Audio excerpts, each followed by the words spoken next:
Good evening, barflies and lounge lizards, and welcome to Glow in the Dark Cinema. And tonight we'll be discussing The Haunted Palace from 1963. Directed by the great Roger Corman and released by AIP, The Haunted Palace is a gothic and mildly cosmic horror film, and it tells the story of a gentleman by the name of Charles Dexter Ward. Ward has inherited a palace in America, so he and his wife arrive at the village of Arkham to collect said inheritance. The two go to the Burning Man Tavern, and luckily it's just full of hostile locals, not dirty hippies.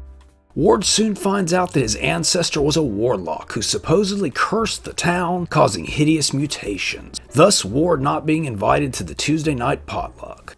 Things get even worse for our lead and his bride when the spirit of the long-dead warlock slowly starts taking him over in order to enact a little supernatural revenge against the ancestors of those who put him to death 110 years before. Though promoted as an Edgar Allan Poe film, The Haunted Palace is actually based on the story The Case of Charles Dexter Ward by H.P. Lovecraft. The only actual Poe in the film is a few quoted lines from the titular poem. This was done to capitalize on the success of Corman's Poe films. The film stars a true legend and one of the most likable gentlemen to ever grace the silver screen, the legendary Vincent Price. It would probably take an entire video just to list all the great films he did, but a few of my favorites include House on Haunted Hill, Dr. Goldfoot and the Bikini Machine, and the Dr. Phibes films. Price played both hero and villain equally as well and does both in The Haunted Palace, portraying Charles Dexter Ward and his ancestor, the villainous, though some might argue misunderstood, Joseph Curwen. Next up we have Deborah Paget as Ward's unfortunate wife. Paget was a stage, screen, and radio actress probably best known for the Ten Commandments, but probably more of interest to snack bar patrons, she was in From the Earth to the Moon from 1958. The Haunted Palace was her final film role. She retired not long after. Then we have Lon Chaney as the caretaker for the Curwen Palace. And I'm sure you know Mr. Chaney best as the Frankenstein's monster from The Ghost of Frankenstein. He may also have done a werewolf movie or two, but don't quote me on that. But in all seriousness, well, as serious as this monkey show gets, Chaney has the rare distinction of having played Dracula, Frankenstein's monster, the Mummy, and the Wolfman. He's no slouch in the Haunted Palace either, looking quite ghoulish here. There's some interesting supporting characters in the Haunted Palace as well, including Elisha Cook, or Elisha Cook, of the Maltese Falcon and House on Haunted Hill, and Leo Gordon of Nashville Girl, The Raven, and Fire and Ice. He provided both the voice and the performance modeling for the king. It's not an effects-heavy movie. There's really only one to speak of and I don't want to spoil it, but I will highlight the excellent fog machine work in the film. Nearly every single scene is just slam full of atmosphere and mood thanks to the heavy use of fog. And you may think this is another case of my overly dry humor being overly dry, but no. Fog machines make nearly every single scene better. And that's interweb kaiju approved science. And you know, I just wrote that whole little fog machine bit and I totally forgot about the mutants. That's definitely an effect and definitely neat.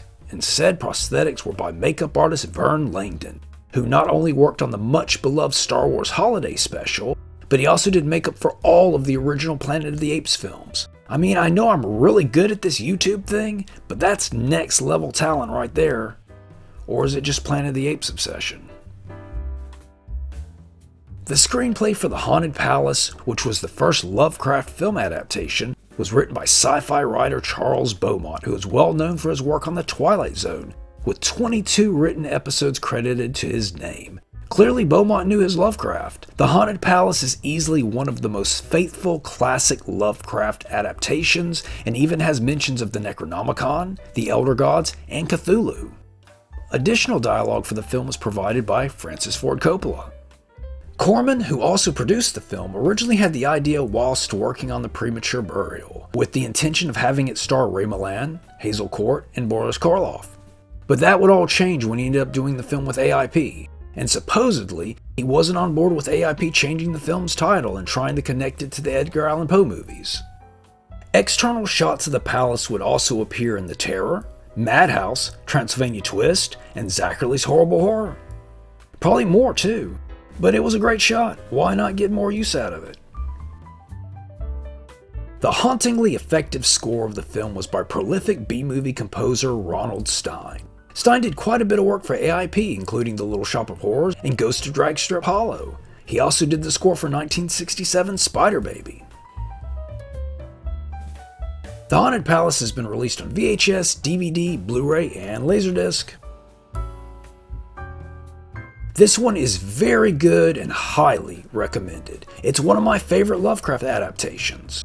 I first discovered it in college. A friend gave me a VHS tape he had taped off TV. On it was Flesh for Frankenstein and The Haunted Palace. And even though it was mainly Flesh for Frankenstein that he wanted me to see, I dug The Haunted Palace way more. Not to say I didn't get a kick out of Flesh for Frankenstein. To know death, Otto, you have to f*** life in the gallbladder. I mean, how can you not love that? And that's all the time we have for this weekend. Special thanks to Mr. Tony Santiago for reminding me that I needed to cover this one. Please like, comment, subscribe, watch the skies, and stay atomic. If you're one of us, people with more taste than money, let me tell you about Coffee Mate. It tastes like real cream at about half the price. This is not just a milk substitute, it's Coffee Mate. Rich and smooth as an instant cream would be. With a luxury taste at about half the price of cream, so that you can enjoy it every day. Coffee Mate. Only Carnation makes it. I used to be frightened by all the wine coolers I saw. I was scared I wouldn't pick the right one. Luckily I did. It was the most refreshing one of them all. Sun Country Wine Cooler. You see, Sun Country is a blend of premium white wine and real fruit juice. That's what gives it its great taste. Sun Country, say, give me the real juice cooler. If you don't say Sun Country, you'd better sleep with your lights on.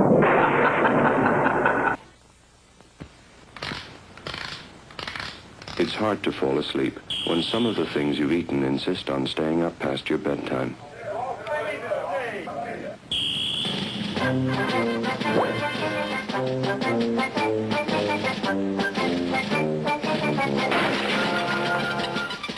If there are little things still kicking around, your stomach is going to keep you awake. Unless you take Alka-Seltzer. Those soothing alkalizers in Alka-Seltzer can quiet an upset stomach, and Alka-Seltzer's bubbles help bubble your stomach's troubles away. Out!